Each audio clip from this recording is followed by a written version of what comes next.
So our evening video is going to be a bit of a deep dive onto some of the trade rumors and signing ideas that have been floated out there over the past few days. Now today, Tuesday, March 24, it's a pretty big day right now. We got some big games out of Montreal, Detroit, Vancouver's coming back against Anaheim, so I didn't want to make too much of a news-centered focus commentary to end off today's show, at least for now. We're probably going to make some post-game videos on some of the things that happened. We'll just wait and see. But I wanted to refer to this morning's edition of Spectors Hockey and dive into some of the Vancouver Canucks and Detroit Red Wings free agency and trade discourse that was mentioned in today's piece.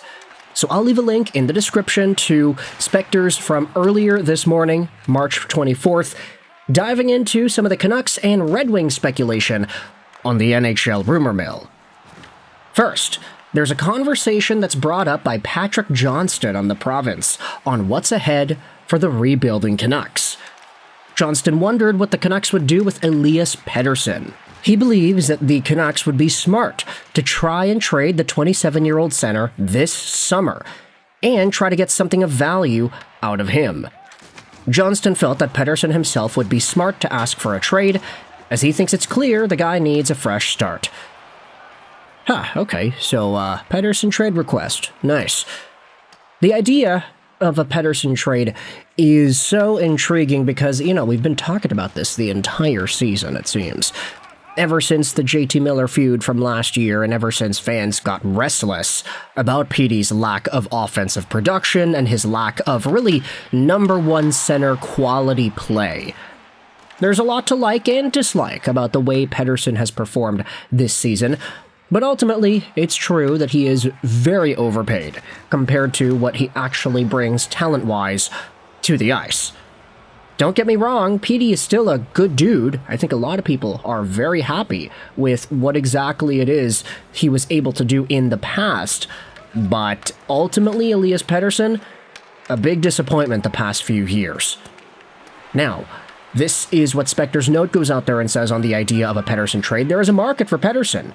Some GMs seeking offensive depth at center will look at his 102-point performance in 23 and believe he can reach those numbers again in a different market with a better roster. However, Pettersson's $11.6 million AAV is the main stumbling block in the path to a trade. Interested clubs will want salary retention as part of the deal, which the Canucks could be unwilling to do. Now, I'll just correct you right there, Spector. There is absolutely no indication that Vancouver would be interested in retaining salary. In fact, it's the total opposite. We've been seeing from all these insiders, everybody who's been reporting on the Pettersson situation and the discourse around a Petey trade, the Canucks do not want to retain. And that is reasonable. The contract goes on till 2032. That's 6 more years after this.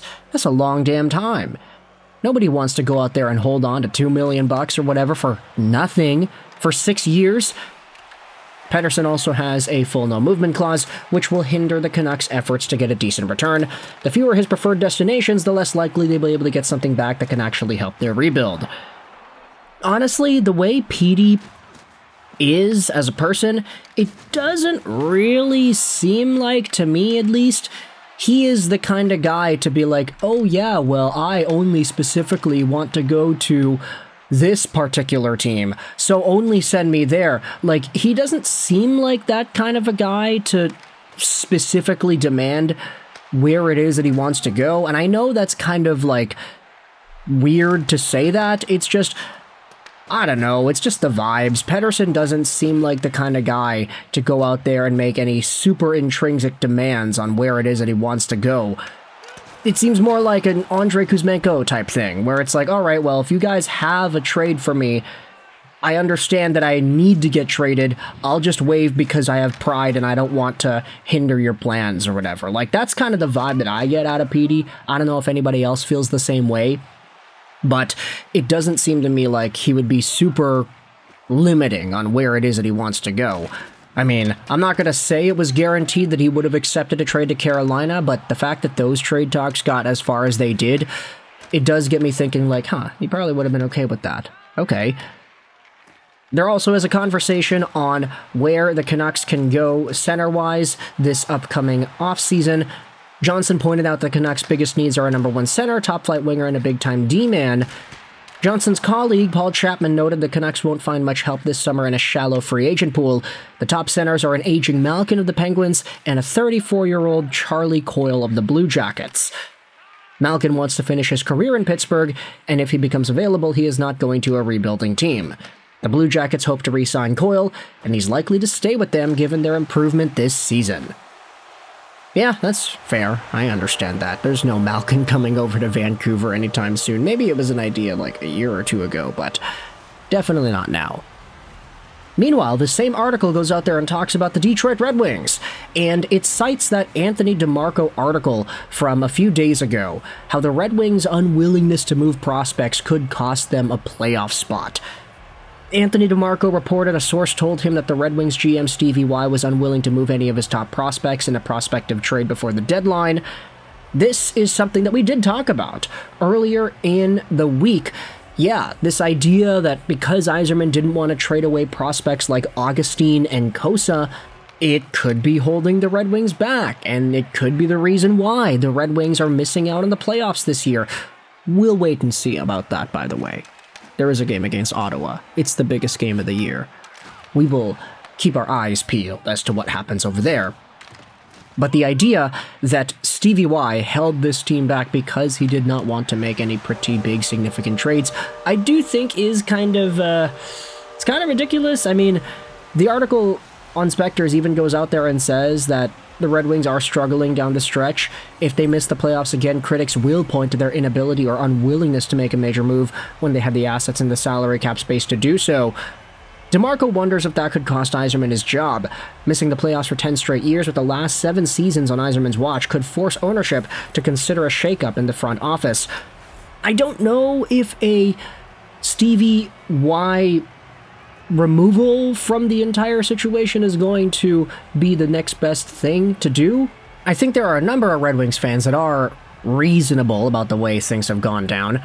As we had said, I mean, last time it was like, well, the Red Wings are technically still at the tail end of a rebuild.